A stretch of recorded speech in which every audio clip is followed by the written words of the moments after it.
You're listening to a Benstown and McVeigh Media Podcast Network production.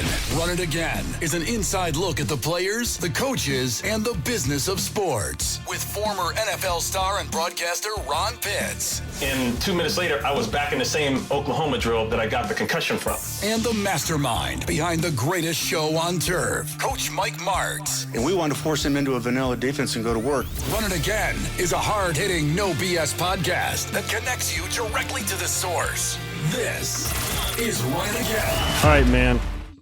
Well, Mike, you know this is our last show for the season, so right. I need you to bring your A game, okay? Okay. Just empty that bucket, right? All right. There's not much in it right now, but you get what I got. You know how you always say a good coach comes into the game with a little something special? Well, I need all of that. Okay. I think I've used everything special up by now, but go ahead. Oh, man, I'm just messing with you. You've always got some new stuff. So before we jump into, we're going to get into free agency today. We're going to get into salary caps. We're going to get into some things going on with the NFL Combine coming up, which is really interesting, and a couple other issues. But before we do, one thing kind of escaped the media the last month of NFL football. And I know you caught it because if I caught it, I know you caught it. So things are going along and we're getting into the playoffs, and I'm noticing there's no COVID issues. Like, what happened to, do you remember in the beginning of the season, we had a plethora of COVID cases and guys were sitting out and stark names were out and then it just went on through the end of the season. At one point, I want to say with maybe 3 games ago in the regular season, there was a spike and the NFL was looking at quote unquote alternative plans, right? So if something happened, they could somehow get through this. And then they announced that they would stop weekly testing. NFL teams were no longer to test weekly. And that happened, I want to say the final week of the season. I remember that announcement. It was sometime in December. The other thing that said was that the downtime, if you tested positive and, if you're asymptomatic, you're okay or whatever it was. But they basically just said, hey, that's over with. Let's go back. That's what I'm getting at. Yeah. Right. And go ahead. And once they said that the testing, because this came down through the federal government, and once they decided that, you can have it or you can test positive and be asymptomatic and not spread supposedly, but all the rules and all the science for this thing changes, month by month. So they just said the heck with it. Yeah. That was strange to me because, here we are, we're getting ready to go into the week of the Super Bowl, and even at NFC and AFC championship games, I'm thinking, wow, everybody's clean. They could have all had malaria, and because the Rams are playing in their home stadium in LA with all the stars and the stars are out and all that kind of stuff, they were going to slow anything down. They were going to play it there this way, and they didn't want any distractions. So that rug had everything thrown underneath it. Yeah, funny how that happened. That kept that money stream going up. Another thing too, if you watch the game, which most people did, a lot of people in SoFi Stadium didn't have masks on. And I live in LA, and I can't go into a business without a mask anywhere in LA. So that was another interesting thing. Regardless of what side of the pandemic thing you're on politically, regardless of that, I'm just wondering what happened to that. Well, did the governor come down with the deal now that he revoked the mask mandate? Yeah, but I don't think that was the case during the time of the Super Bowl. Yeah, in fact, the governor, the mayor of the city was there, and he didn't have a mask on. So if you have 100,000 people at the game and none were wearing masks, who do you arrest? Yeah, right. You I mean, start what's the with the guy. recourse? What's the Yeah, recourse? What happens? You get shamed on social media or something, but that's about it. yeah. I guess you start with the people in the cheap seats and work down to the suites, right? He didn't have any Something like problem. The government didn't have any problem with standing next to Magic Johnson and some of those guys taking a picture without a that. mask. Boy, anyway, Mike, that was just something I noticed. Hey, what the heck do I know? I'm just an old retired NFL guy. So anyway, moving on. So is this going to be a new trend now? The Rams go out and they get rid of their quote unquote problem, which a lot of people felt was the quarterback. They bring in another quarterback, and he had his moments during the year. But at the end of the deal, the Rams, with the help of another star wide receiver in Odell Beckham, and then a pass rusher in Von Miller, and another couple other guys there. Weddle came in late. They get the job done, win the Super Bowl. So now this is a copycat league. Is this what we're going to see now in the offseason? I think it's all specific to who that guy is too. He was a big talent. I don't know if there's anybody out there this year that's available that has that kind of talent to make a team good other than Aaron Rodgers. Yeah, we're talking about the quarterbacks, obviously. Yes, the quarterback position. Stafford. So yeah, to me, the match made in heaven would be Aaron Rodgers at San Francisco and Devontae Adams. But you know how that goes. There's a lot that would have to get worked out to have that happen. But I think they're probably one of the teams that would like to have a quarterback like that. I think that there's several teams that will be quarterback poor here pretty quick. New Orleans is one of them. Jameis Winston is, if they re-sign him, it'll be a one-year deal on an FCOM kind of deal, with all the attached provisions to that contract, Yeah. There's some teams that are in bad shape at quarterback for sure that are good football teams. Yeah, Winston, he got hurt, and so that thing changed there. Russ Wilson up in Seattle. That's got to work itself out, right? Well, this year, I think if he left, that's a $26 million hit to the cap. That can't be prorated. So I don't know how you make that happen. I suppose there is a way business-wise, but I don't know what it would be. Yeah, and Seattle is one of those teams that's above the cap now, pretty solid. They got about $35 million cap space, so they're okay from that standpoint. But not regardless to say, it's still a big hit, so you have to take that into consideration. What teams would be a good fit for a guy like him? Going back and look at Chicago needs a quarterback desperately. Yeah. The young kid there is just not ready to go. I mean, you can go on another 2-3 years and he may never pan out. They're such a good team waiting to happen. They just need that quarterback, and they need a guy who knows what he's doing on offense. Yeah. And that's not to say that the assistants weren't that way. The head coach clearly was over his head. Yeah, that's right. Deshaun Watson, and you're talking about Justin Fields in Chicago. Yes. Yeah, number one pick. Very much like Trey Lance, a lot on the plate, a lot of expectations, but it's going to take some time. And the guy they want to wait. The situation is kind of strange right now is Cleveland. They've got to decide what they want to do there. Whether they're going to confirm that and move on with Baker Mayfield, or move on in a different direction. That's a big one there. Yeah, and the left shoulder injury. He had the surgery, but they were supposed to be what Cincinnati became. Yes. Yeah. Yeah, and exactly. So that can't sit well in the boardrooms right now of the Browns. Deshaun Watson, that thing got ugly off the field. The Texans clearly said, you're not going to play for anyone this year. We're just going to set you down. And now, it looks like he's going to be available. I think that there's probably a number of teams that would be excited about Deshaun Watson, to be honest with you. When you're really quarterback poor and a guy that can manage that personality, to me, a logical one would be, and this sounds outrageous, but would be Pittsburgh. That's the one team that's really a good team in need of a. And I can see that. Tomlin's gone out there and made mention that he wants a quarterback. He wants a guy that can move around. Yeah, I can see that. Yeah, that would lead you to believe that at least he would entertain that to some extent.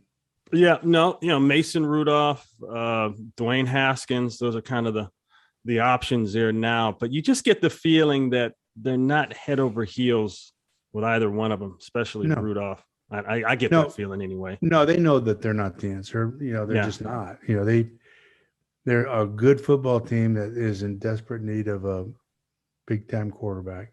Yeah. Is Brady done for sure? Um, who knows? I would say yes, but heck, he's 45 years old. I don't know. Yeah. Yeah. I know there's all these rumors that Elvis is back in the building. I know. I just don't. I think he's done. Yeah. He is an Elvis. Once you entertain being retired, you start thinking about that word retirement. It's pretty hard to come back off of that. Yeah, well, they say if you're talking about it, you've already done it. Yes, that's exactly right. Yeah. Okay. Rodgers, you've already prefaced this. San Francisco seems like the dream landing for him. He's from the Bay Area. All they need is a quarterback right now. Hence that last drive in the NFC Championship game against the Rams. But Tennessee is an option because I don't feel like Tennessee they can't be too happy with Tannehill right now, especially the way he stumbled through the playoffs and helped the team get eliminated early. Well, it depends on how they feel about him. I've told you this from the very beginning. I just ultimately don't think he's good enough. I don't know if you can win a championship with him because in the clutch, when he's got to take a team with 45 seconds left in the game, we don't get points. He's just not that guy. Yeah. He's not a quick guy. He's not a quick decision guy. He's not quick with the ball. He's okay. He's just kind of your average run-of-the-mill quarterback that does a fine job, but ultimately he can't win games because of him. Yeah. You have to protect him on how you call a game. The Washington Commanders, that's their new name, the Commanders, they've made a lot of noise through the seasons, a lot off the field, which hasn't been good, and then now some on the field. Taylor Haneke, where might will he stay? And I'm hearing rumors that's one place that Russell Wilson could possibly end up if they say we're done with Heineke. Yeah, if I'm a player, I don't want to go to Washington. The owner's being investigated right now. Yeah, that's right. That's a nightmare right now. I'd just stay away from that place. If I'm a player, you don't want anything to do with that. But Heineke, where's he going to go? And they just need to get better around him, to be honest with you. Yeah.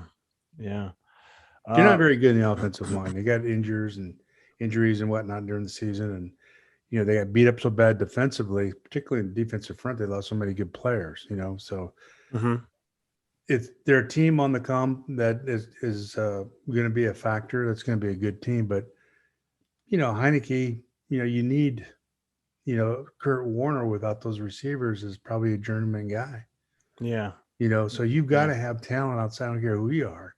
You look at Aaron Rodgers, when they didn't have some receivers for him and the line was bad, they're saying he wasn't the guy. Yeah. You just have to have the pieces. You just do. And I think that's why I think that San Francisco is such an interesting team for a great quarterback to go to, because it would instantly put them to the forefront. Yeah. What's the overall feeling of Kirk Cousins right now? Well, you're feeling. Well, I feel Kurt is an excellent player. I think up there they put the governor on him to some extent. I think he's terrific skills, very accurate, sees things. He is that quick read and react guy that, Tennessee doesn't have, for instance. So I can't imagine them letting him out there because, first of all, who are they going to replace him with? Who are you going to replace? What are you going to do? Bring in Garoppolo or someone like that? You don't want to make a lateral move. No, you don't want to complain and then do something in haste and then say, well, we'll draft one or we'll go get one free agent. There's just anybody out there. What are you going to do? Go get Jameis Winston and bring him up there? Right.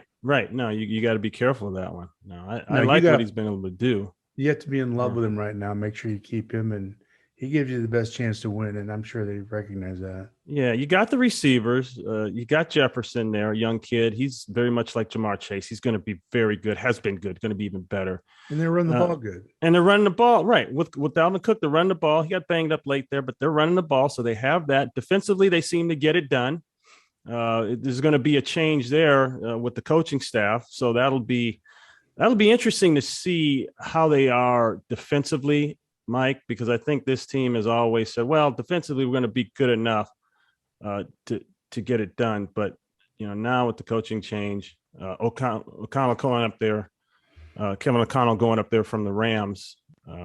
He's a new head coach, so we'll see how that goes. Well, I think what he does will match exactly what the quarterback's good at. Hard play action. There's very few quarterbacks that are really good with their back turned to the line of scrimmage, and by that I mean hard play fakes and then coming back and finding guys down the field. That's a hard thing to do. Mark Bulger was not real good at that, and he's a real quick read and rack guy, but it shook him up to have to be able to do that and turn around and find guys. And it does. Some people just Kirk Cousins is excellent at that. That's one of his strengths, and that's what Kevin O'Connell, that's what the Rams do, the hard play fake, come up and get the ball down the field kind of a thing. So I think he's exactly what Kevin O'Connell would probably want in a quarterback for what they do. Mm-hmm. And I think, with the high energy that he brings into that program, I'd be really interested to see how good Minnesota gets this year. That's a great point you bring up about that hard play action with the back turn to the line of scrimmage, because Don Shula told me once that I asked him, I know we were down to Super Bowl, and he was doing a show for us, and I asked him, so how come you didn't do a lot of play action with Dan Marino? And he said, well, part of the problem is Dan always wanted to see the rush. He wanted to see the line of scrimmage. So we couldn't do that blind play action and stuff. And it really limited us on other things that we could do out of the offense. And I was like, that's interesting. I never realized that from him. I knew he would not take a sack. He was hard to sack because he's getting that ball out of there. But that was part of it. It's kind of an unspoken factor with quarterbacks. Yeah. Some of them are better at than others. Some just can't do it. And or don't want to do it. I think that a guy like Aaron Rodgers would be really good at it because he's so confident. He sees things so quickly. But the one thing that I do know is either they're willing to do it or not. And if you force them to do it, they're just not good. Yeah. Yeah, I could see that though, Mike. You turn, now you got to find everything. And feel the rush. And feel the rush at the same time. Yeah, that's interesting. And the clock is going so fast in a game, the speed of the rush, and then you're going to turn your back to it and play fake and come up. Yeah. Yeah, that's a hard thing to do, buddy. Yeah. You'll love this one. Because I know how you feel about Derek Carr, and I like Derek Carr as well. New coach down there in Vegas, Josh McDaniel, now coming down there from New England. I think he might be more ready than he was when he went out to Denver years ago. New general manager, Mayock is out of there. Dave Ziegler, he's a new GM. It feels like they're going to keep Derek now. I think it feels like he's okay now. It's just so crazy. We're going to get Derek Carr. Where are you going? Right. There's Derek Carr out there, and they're talking about. I'm not sure. Are you serious? I mean, he's a victim of what they were doing, and he excelled, even though what they were doing just wasn't very good, for him. And it was all the crossing underneath stuff, and didn't let him throw the ball down the field, et cetera, et cetera. Yeah. And I think that because I think with this system that he's going to put in, there's enough flexibility to take him in the direction that he has some real strengths in. Right. Here's a team that a year ago, this time you would have said, boy, I expect them to be in the Super Bowl that just happened, and they weren't. I expect the quarterback to really take care of this thing and do a hell of a job in it. I don't think that happened. And now they're talking about, maybe the coach is under fire, maybe the GM's under fire. This is Indianapolis I'm referring to here. Frank Reich, old teammate of mine, love him as a coach. They ran into a little bit of trouble with the quarterback. Looked like he was getting it together. It didn't get together. Now, Chris Ballard, the general manager, there's grumblings, there's murmurs. What do you think's going on there? What do you think they'll decide to do? Will they just stick it out again here with the quarterback, or what? Well, no, I don't think they will. I think they'll leave. They've given him the opportunity, just didn't do it. But I think, first of all, as a head coach, Frank's got to go back and look at the beginning of the season and figure out why they were so bad. Right. What was it we came out of camp? Why did we come out so unprepared and play so lackluster, which is what they did? and then they gained momentum and they became a real good team. Carson Wentz, the judgment is an issue, I think, with him. He wants to hold the ball too long and try and make something out of nothing. And his judgment is his skill is beyond reproach. I think he's got great skill, but his judgment and how tough he is with those things, I would question. But the fact that he hasn't been given the opportunity, but just like anything else, Ron, that's great. You want to get better. Well, who? Right. So before you start, making these changes, you better know who you're gonna put in there and make it better. Yeah. That's what the Rams did last year. They had a plan. They had a guy, and they made the deal with the guy early, and they got it done and went after him and did. Yeah, no, I will give them credit for that. Including Stafford, the people they brought in, everything they brought in, helped them get to where they ended up getting at the end of the year. Well, I think it's a head coach. I think he identified him as a guy that was going to make a difference for them, and they just were all in on it. Yeah, and he knew who wouldn't, right? But he didn't make that decision when the season was over. He knew during the season where they had to go. He knew way before, and so there's ways of going about that without directly contacting him. You target it, and you meet as a staff. And you start, with the financial people and whoever does their cap and whoever does contracts and the president, et cetera. And you say, this is what we'd like to do. Yeah. How do we get this thing done? Yeah. Now you can't do that now. You can try to, but it's a lot of that's already, you're behind the eight ball of that. Yeah. Yeah. But to your point, you've got to start that conversation, and this is going to sound bad, but folks, this is business. Okay. You start those conversations midway through your current season, if not earlier, don't you? You do. It's just like firing a coach. You can't fire a coach and say, okay, now who's out there? Yeah, they start that early. Most of the guys know who they want, who they like to have, and they have a list, a year in advance in case something happens, and during the season's going bad, then they know. Yeah. And if you don't, that's why they're a bad team. Yeah. Yeah. Yeah. I remember that. We need to replace some dogs around here. So I'm gonna tell my current dog, listen, you're time short on you, buddy. I'm just letting you know. You'll be around here another year, but after that, there's a puppy down the street that you kind of like. Yeah. Does everything right. Smiles at me and wags a tail right. So just we have an old little dog here, miniature dachshund, and I feel kind of bad for him because it's hard for him to walk around. He's bumps into things he doesn't see well. Reminds me so much of myself, Ron. And that's why I have so much affection for him. Same with my dog. My dog used to sit here and watch film with me. He'd be in here before I got here. Like I said, 10 minutes early, 15 minutes late, he'd be here ready to go. Huh? What'd you bribe him with? Well, that was the beauty of it, Mike. That was the beauty. I didn't have to back then, but now I got a bribe. And now he shows up late to meetings. Now I have to prod him to watch film with me. See, okay, Ron, get a new dog. I'm gonna break your heart. I think somebody is coming back door on you and stole that somebody's dog's affection. Talking to my dog. Doggy biscuits, whatever it takes. I think they pulled the affection away from you. I never thought of that. Yeah. Somebody is talking to my dog. Well, I'll be damned. A subversive effort to pry the love of that dog away from you. All right. Well, I'm gonna put into that. I'm on it now. Thanks, Mike. Yep. All right. That's great, man. Hey, the Dallas Cowboys.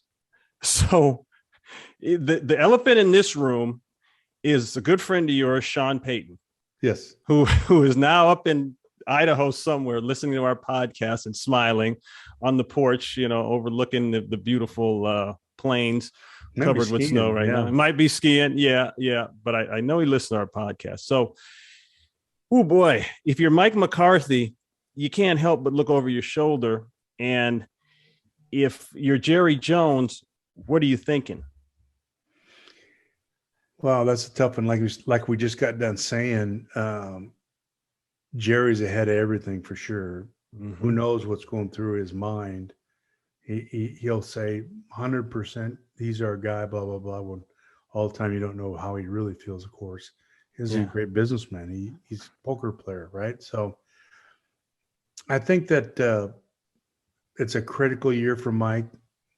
The only thing I would say about Mike is I don't know that he had the enthusiasm that he's had in the past, in coaching. That'd be the only thing I would say. I think he's knows what he wants, and it's getting those guys to do that. It's such a tough place to coach, Ron. Oh, I know it is. Like we it's said, gotta be. It's the hardest job in the NFL to coach because you're really kind of propped up there. No matter what you say, you got to check it off before you say it. And it's all checked, and that's not the party line, so to speak. And you're like a substitute teacher, like we've said. And I think players know that, so it's hard at sometimes. You just have to appeal their integrity and their competitiveness. But they need somebody with the high energy to come in there and get those players going. I don't know if Mike's that guy. Yeah, and I know Jerry Jones, he watched his good friend Stan Kroenke double down, triple down, and win a Super Bowl. So I know he's thinking, okay, how can I pull this? But when you look at this team, he kind of already did that. He brought it. I mean, he drafted a couple good guys. You got the running back. All right, you got the receiver and Amari Cooper. They lost a tight end last year, with an injury. You got the quarterback. Maybe they could use a couple other defensive players. You got a DB. Looks like you got a pass rush. Do they go this same route? Do they go out and say, okay, bring me stars. Let's go. We'll pay them. Bring them in. Well, they've already got stars. That's what I'm saying. They already got stars. That's a team that's always had stars, and they've always underachieved, and it's just like putting your finger in a dike, leaks in a dike. You get the secondary fix, boom, they're playing good. Then this over here, and then, they just kind of take turns falling apart at times. And the offensive line fell apart on them, and the quarterback, I don't know what happened to him. He wasn't the same guy at the end of the year. The second half of the season, he looked confused. He looked unsure of himself, which shocked me because he's never been like that. So to me, that's the issue right now. And I don't know who's calling the plays or doing what there. I don't know if Mike took it over because they were way more conservative, and he just did not look comfortable with what they were doing, to be honest with you. Okay, so it's safe to say that somewhere, whether it's social media, whether it's an actual phone call, whatever you want to call it, there has been a line of communication directly from Jerry Jones to Sean Payton. I can't say that. I don't know that. That's okay. I'm going to say it because with all of that money, by the way, the Dallas Cowboys are over the cap, about anywhere from $21 to $26 million. So over the cap. So going out and spending won't be easy unless they, do some rearranging of the cards. But they're good. But who like do you they said, need to bring in? They'll draft well, like they always do, and have good players. I think they need to get better in the offensive line. But other than that, they're good enough. They've been good enough for a long time. Well, that's what I'm saying. Then it's about the play calling. It's about how the offense is being run. And I know Jerry wants that fixed now. He doesn't want it fixed after next year. He wants it fixed now. So what happened, Ron, is, years past offense was just scoring points left and right, and defense was just full. Yeah, and they did that the last couple of years. Then last year they fixed the defense. Dan Quinn came in, they fixed the defense, and then offensively, they just kind of fell apart the second half of the season. Yeah. I don't know why, because he was not the same player. And I thought he might be injured somehow. But he just looked unsure of himself. He held the ball. He wouldn't turn it loose. It was just not right. Yeah. Yeah. And they were doing different things than what they'd been doing earlier. So I don't know whether there's a difference there between the coordinator and him, or I don't know what's going on there. Yeah. Yeah. Well, all right. Free agency will run its course, and we'll keep everybody through the off season the best we can, one way or another. We'll keep them informed on that one. But let me jump to this now, because this is the next part of the puzzle in the off season. Once everyone gets their coach, gets their staff, gets all that stuff lined up. And before I forget it, Brian Flores landed with Pittsburgh on that staff. So that's a good move for him. And that's an interesting place, because he could very well, if something happens to Tomlin, he could very well slide up in as a head coach, but he's coming in as an assistant. Mike, let's talk about salary caps for each team. And I'm looking at my salary cap list here.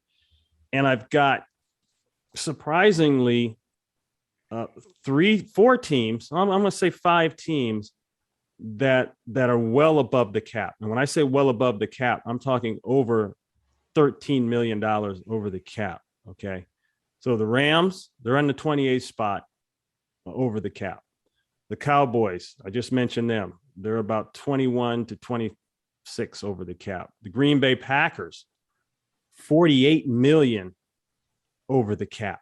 And the Saints are in cap purgatory, which is maybe another reason that Sean said adios, is they're $76 million over the cap. I don't think there's any question. That's why Sean said adios. The writing's on the wall there. Wow. Yeah. And I know you. Oof, I don't think I'd have taken it. I know. And that's when you take that job. And I tell you what, you just became the captain of a ship that's got a big hole in the bottom of it. Yeah, that's like getting flown out to the Titanic. And we're going to put you on this one, and let's just see how it goes in the next couple hours, and we'll get back to you. We'll be back to pick you.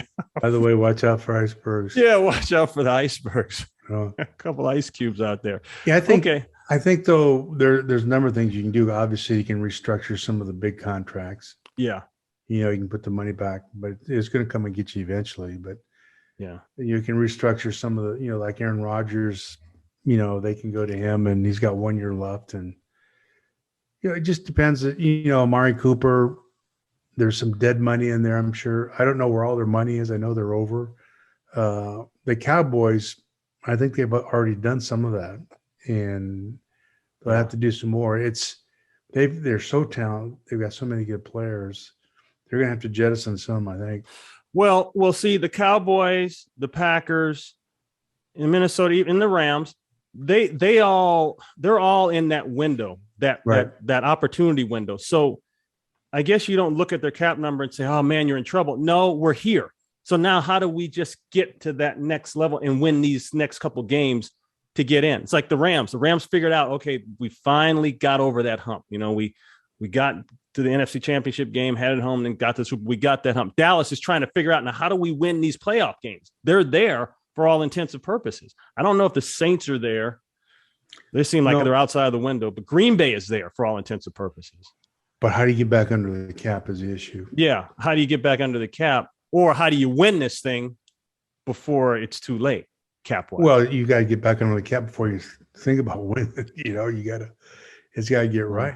But like Green Bay, Mike, Green Bay is there. Okay. Yeah. They lost that game to San Francisco, but you've got all the pieces in place to get there, right? To get to the Super Bowl, wouldn't you say, for someone like Green Bay? Yeah.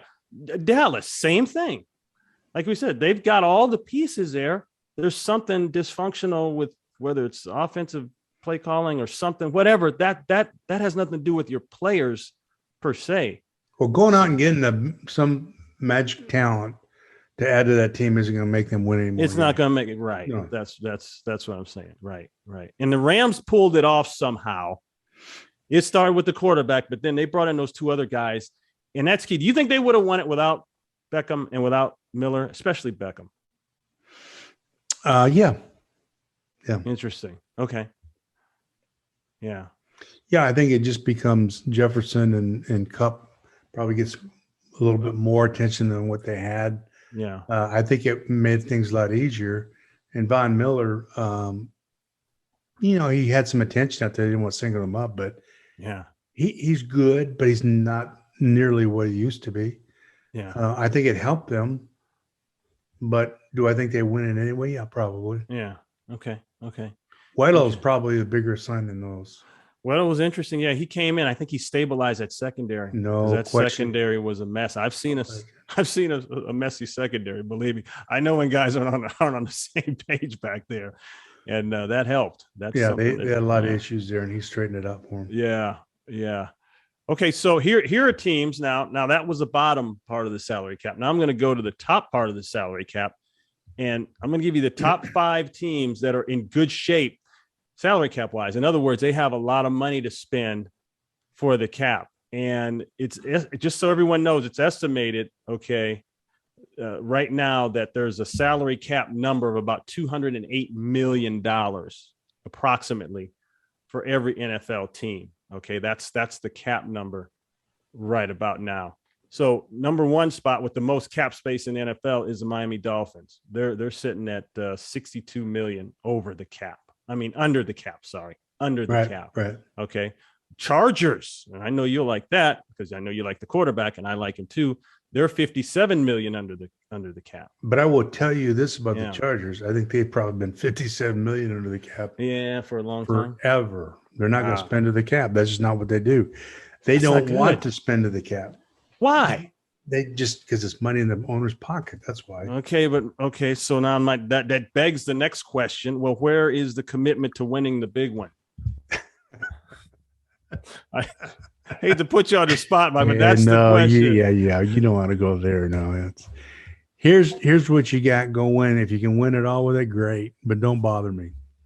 Yeah, that's kind of the way it is. Yeah, right. Here it is. Don't ask for anything else. Right. Oh, that's rough. Especially since you spent the money on the quarterback, and the quarterback is good enough to take you to the promised land. But they don't really care. I mean, I think their businesses, the Spanish real estate and all that. I think they're kind of cash poor to some extent, and they rely on this team to do a lot for them. And it's not going to get any easier here in LA because now you were already struggling in a market that's taken over predominantly by the Rams. Okay, the league came here first with the Rams, and they said they want the Rams to have the market, and they're the stepsister here. Now they win the Super Bowl. That's not going to get easier. Well, it doesn't take long for Ram fans and all the LA people that potentially could be Charger fans to realize their business model and what they're doing. Down in San Diego, people are well aware that they don't spend to the cap. They never have. And they're so far below the cap, and they're not paying players. They're not going out. They don't re-sign great players. They've never re-signed players in the past. You draft a guy after 4 or 5 years to another team. They just don't make an effort to re-sign him. Yeah. That's what they do. The Bengals used the same model for many years. And Charger fans, old Charger fans from down in San Diego will remember the window that was open when you had LaDainian Tomlinson, when you had the quarterback Rivers, when you had Gates at tight end, even for a while there, and they did make it when they had Seau and Harrison. They did make it then, but that window opened up that second time, and they couldn't get there. And I think their general manager in the last few years done a great job of drafting. They've drafted very well, in my opinion, very, very well. And they just need to retain those guys. They need to keep those good players. Lift the tight end out of there, which was a huge mistake. They need to keep Bosa. The tight end, Hunter Henry. Oh boy, I never understood that. How do you let him out of there? He's such a big factor in games. And Mike Williams, now they're going to resign him, probably not. So Keenan Cardinal now is getting older. That beard he has is getting longer and longer, So they won't resign Keenan. You watch, and they've got the money to do it. They won't. Yeah, I mean Mike Williams rather. Yeah, Allen. Yeah, right, Allen. Yeah, he's getting up there. He's not getting. You have to resign Mike Williams. I would think so, but my gosh, I wouldn't be surprised if they didn't. They've got so much work to do on that team from a personnel standpoint to get it up. They need to improve the offensive line, but defensively, my gosh, they've got to get some defensive linemen in there. Yeah, they do. They got some work to do. They got pretty not bad on the back end, a couple of young guys. And there's plenty in the free agency right now. Yeah. There are a couple of good edge rushers. There's some corners out there, terrific free safety. I mean, there's plenty for them to go after and spend money on, but I would suspect that they probably won't do much. Yeah. I hate that too because that's my team, Yeah, I know. That's why I charged you up on that. No pun intended, but and that's Telesco, the general manager. He's a great one. I think he's very, very good, and I think he does the best he can with the business model he's been given. Yeah. The Jaguars are third best under the cap.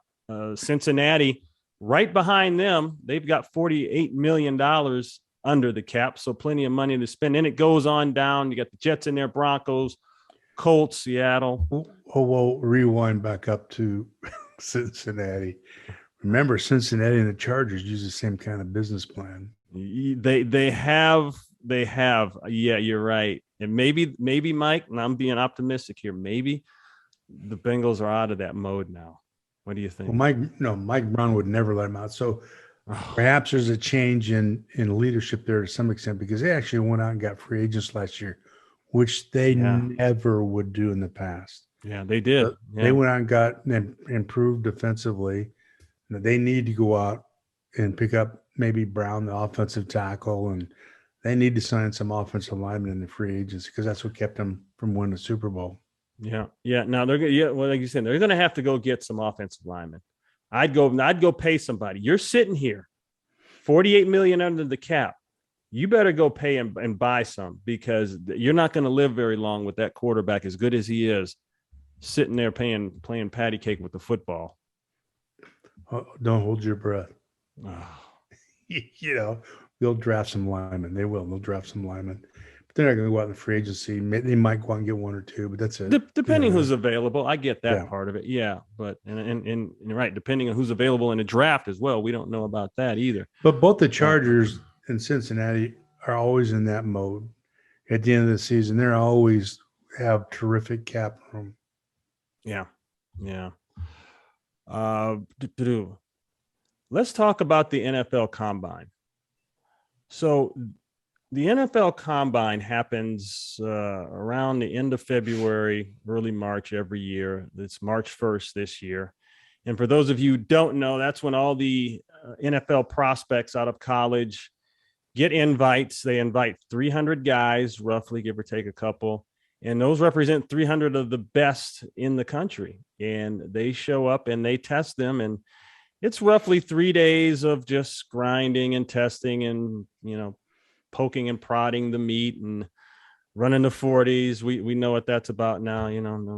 Media celebs now like to dress up in suits and run 40s, and it's all pretty funny. So, but now there's a little bit of a rift because the NFL, they're claiming part of this is COVID related. They want to make changes to the entire combine system as it pertains to rooming. They want guys to room individually. All right. They do not want to allow the same amount of it used to be that your personal trainer could come, then your masseuse, then your therapist, and then this, and then that. They're saying no, none of that can happen. And they want to do all of the testing. You've got the 40-yard test, you've got individual drills, you've got bench press tests, you've got vertical, standing broad jump, medical tests. They want to do all of it in like a day. They want to cut down the time period to do it all. And the NFLPA, the players union, is pushing back saying, no, if you do this, we are going to organize and boycott the combine. Whew. So Mike, a lot going on here. And I don't know how much of this is just smoke and how much of it is real, but number one, is this possible we can now get to this point where a combine could be boycotted? Because this represents your chance as a player, like your one and only chance maybe to make an NFL team, or at least your first shot. I don't know. No, these guys, just what you said, the NFLPA can flap their wings all they want, but this guy's not going to go. That's his chance to be in the league. He's not going to.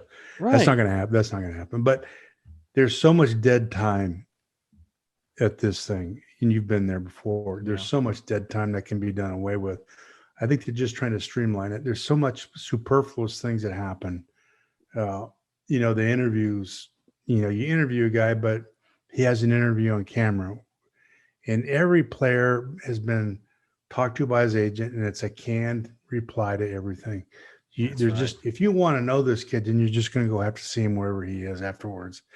You can do away with all those personal interviews and just go with the one that the league does on tape. And then if you want, then bring him in and talk to him or go see him. But there's so much redundancy there on a lot of things. The medical part is very, very important. We found guys, the league has found guys in there with heart issues that shouldn't be playing, some of those things. So I think all of that, they test everything medically. Nothing can get by them. I think that's excellent. I never. Go ahead. I'm sorry, Mike. All the testing for the physical testing, the strength, all the things that you do in the field are good. They're consistent and they give you kind of a good measure. But the time between is so weird, and the amount of people there that don't need to be there is ridiculous. Well, right. Absolutely. See, I never had a problem with how it was run. It seemed like maybe we could do everything in a shorter amount of time. Right. Okay. And that's what they're trying to do. They're trying to like you said, streamline it, condense it, and get guys in and out of there. There's no reason to have a player come in with an entourage now. That's ridiculous. Oh, no, it's gotten ridiculous. And he does his deal and he's out of there. The thing that I never quite understood is they have a big table at night for these players to come and sit at. A position coach, say you're the quarterback coach, you go over and get this quarterback, you bring him over, you're going to talk to him. Well, then there's like 5 or 6 other quarterback coaches that come over and sit around with you, and you engage with this guy, and you only have like 20 minutes with him. Then thing goes off and you go get another guy. It's cheesy. Right. It's just you just don't get anything out of that. There's so much stuff that's done in that thing that just does not make sense. I always thought that it was that it needs to be changed. It does. Okay, like guys, right? Like what guys have done. Guys have learned to, and I'm not bashing anyone on this, but if we're going to test, let's do that. Let's actually test the 40. Guys train for 40s now, Mike. They have hacked the 40. In other words, guys have learned how to beat the test, but aren't really that fast. They'll run a 4.4, but their game speed isn't 4.4. They've learned how to start. They learn that they know the nuances of the clock. Okay, the beam does this when you move this. So if you lean here and then go, you save 1/10 of a second. And if you do this, but I'm not really testing what's lost. You're not really testing what I meant to test in the first place. How fast are you? So what do you do instead? I'll tell you what I do. I would do a running 40, meaning I would everybody starts moving. I don't care if you start at the goal line in a jog. They do that. They do that. So what what you do is, I did this on all the players when I was coaching. So they have you're timed in the 10 and at 20 yards in that. I don't know if you know that. I know that. Yeah, I know that part. Right. So that comes from a standstill. Yeah, right. So you stand, but when you hit 10, from 10 to 40, that 30-yard deal, I compared those times. So the start was never part of it. That's different, Mike. Now, see, that's what I want to hear. Right. And that's what I was getting at with some guys have a better sort of. Cooper Kupp ran a poor 40, but who plays faster than Cooper Kupp? That's interesting. Isaac Bruce ran a 4.58, but he played way faster than a 4.58. He plays way faster. Jerry That's Rice. my point. What was he, a 4.6, 4.7? On, yeah. Yeah, so yeah. It just doesn't make sense. And I mean, give you kind of an indication. It eliminates if you have real extreme speed, it'll show. And if you have poor speed, it'll show. But all the rest of it, you just kind of have to take it with a grain of salt. Here's the thing about the 40 that I love. It's my favorite deal. You go in there, and they have the 40 measured out. And of course, they have the lasers going across. So it's all done electronically, right? Yeah, yeah. There's 150, right? Personnel, yes, guys in the stands at the finish line with their watch. No one trusts it. Yeah, why? Right. Why? You can take those times electronically and compare it to years past because they're all on the same time deal, right? But you get all these guys with these. Well, I know they got electronically, but I got them at a 4.58. So you're better. It never made sense to me. I used to ask those guys, the scouts, I said, why are you doing this? Yeah, well, we have to. We're told we got to do this. That's that exactly. No, that's right. It's something to behold. But that whole mindset about that in itself, to me, makes so much of it so illegitimate. I mean, it's just. Yeah. Yeah. Well, that was my thinking on the running 40. Now I take the start element away from it just because you've been able to practice the start. I'm not testing how fast you are. I'm testing how well you start. Yeah. And I'm not saying explosion and quickness isn't a part of football, but also think about it. You catch a ball, it's turn and go. Those are yak yards. Yeah, but exactly. Right. And we did that. We took the first 10 yards out of it and looked at from 10 to 40 to 30 yards as a measure of how fast they really Oh, that's are. so smart. That's so smart. Yeah. To me, the other drills, some of those cone drills that show flexibility in the hips and so on and so forth. Those are the things. I told you this story. That was what my dad used to look at all the time. And that's what that's one of the things that he would use to determine, whether or not he really liked it back. Film study was paramount. How he played as a football player was first and foremost. Okay. But since he had to be at the combine, which he really didn't like, he would go to this cone drill, and I think they'd burst out, and then they would karaoke across, Right. and then backpedal and then do something else. But he said every time a guy has tight hips, they struggle in this drill. And he didn't want guys with tight hips. And tight hips don't work in certain positions on a football field. Doesn't work especially in in a perimeter. Yeah, I can't tell you any good player that's got tight hips. It just doesn't work. I don't care if you're an offensive lineman or whatever. It just doesn't work. That's right. That's exactly right. So some of those drills are really appropriate, and yes, I don't have any problem with that. And yeah, the long jump, no problem with any of that because I tested. No, I didn't have a problem with that. Yeah, right. But the meetings with the players at night, everything that comes out of their mouth, you got 15 minutes with this can. It's just But my favorite is 200 guys at the finish line with a hand. Hand time. Yeah. Man, that's you could that's do something. that whole thing on tape. I don't know why they send assistant coaches and scouts there.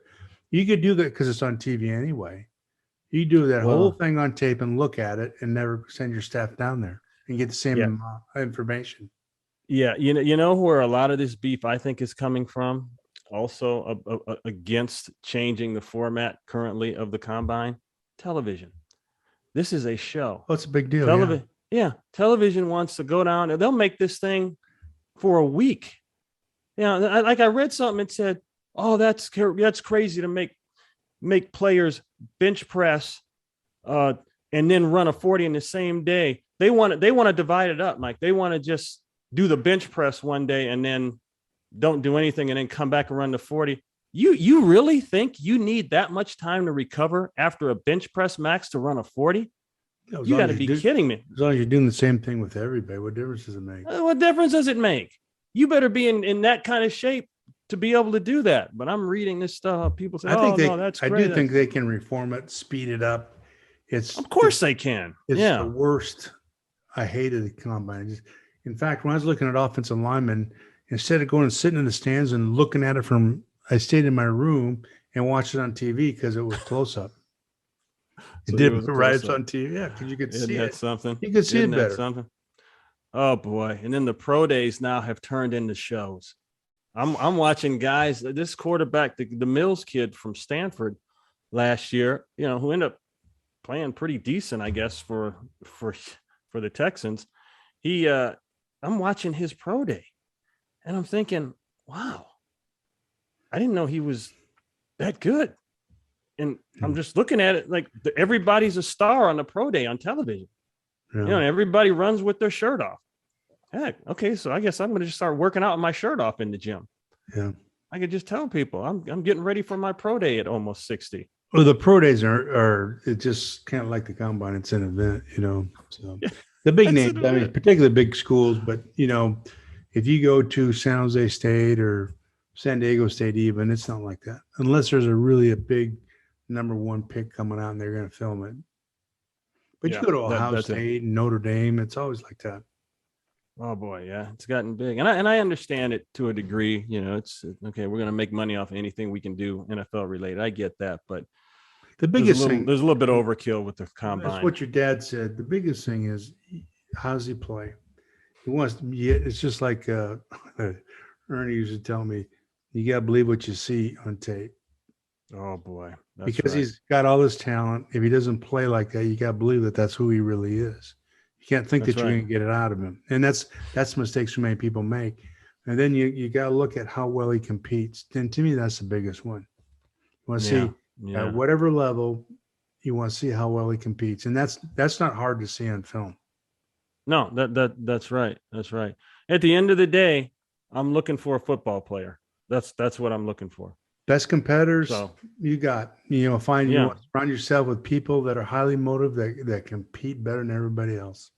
that's all it's about. Yeah. Yep. Yeah. So, all right, Mike, we got a few more minutes here. Just want to make people aware of this. The NFL, we know the NFL they play some games over in the UK and down in Mexico and a couple other places abroad. But now the NFL has really expanded. Now they're talking about international markets that have been awarded to specific teams. So those teams can go sell merchandise there, probably start streaming games there. So on. That's where the league will forth. make money streaming the games there, Exactly. And I'm just looking at this here. These are just a couple teams now. This isn't everybody, but we'll start off with the Super Bowl champs. The Rams have been awarded Australia market and China. So that's interesting. The Dolphins have been awarded Brazil and Spain. The Seahawks and Vikings have been awarded Canada. Germany and American football is blazing hot in Germany. You remember that, Mike, from some of the NFL Europe games that we used to cover over there. Yeah. The Buccaneers, Chiefs, Panthers, and Patriots have been awarded the German market. And the Bears, Jaguars, Dolphins again, and Vikings again awarded the UK. So I don't know exactly, what the process is on how they determine who gets what, but I know this, the higher the market you are in terms of ratings, television ratings, like LA is a number 2 market in the country, New York's number 1 market in the country. That has something to do with what international market you get, clearly. I want to know who gets the Jets. The Jets. Yeah, right. I didn't see the Jets. Oh, wait, I'm sorry. You know what, Mike? Here they are. I didn't scroll far enough. The Jets and 49ers have the UK. Yeah. But see, it's New York, though. Here's the deal. Yeah. I know Roger Goodell, for years, his primary deal, his legacy, he wants to put 2 NFL teams in Europe. That's always been. That's why he play over there all the time. That's right. He's always felt like, that'll work over there with 2 teams, and he's right. Determined to get that done. He's right. Oh, I missed some guys. Okay, the last one. This is it. Broncos, Cardinals, Chiefs, Cowboys, 49ers, Raiders, Rams again. So this is the third market for the Rams. They've got Australia. They got China. Now this market that I'm about to mention, Steelers and Texans, those guys all have Mexico. So there's another big market. All this is translating to, folks, is more dinero. Sure. I mean, that's all business. It is. Good business. Yeah. All right, Mike. That's it for us. And before we say goodbye for the season, I just want to say we got to send out a shout out and prayers and wishes. We lost a great one this past Saturday. Old Washington Redskin receiver Charlie Taylor passed away this Saturday at 80. Number 42. I know you remember that. And he was a great one. Yes, he was. He's a terrific player. When I was at the Redskins, there's a number of those guys that were around all the time. It was fun to be around, that kind of football history. Yep. So, all right, Mike, that's it for us. And I want to say thank you to everyone out there at Benstown that helped us out. Appreciate all your efforts and your help throughout the year. And we both want to say thank you to a guy who we couldn't get on the air without every single week. And that's our multi-Emmy award-winning producer, Mr. Roy Hamilton.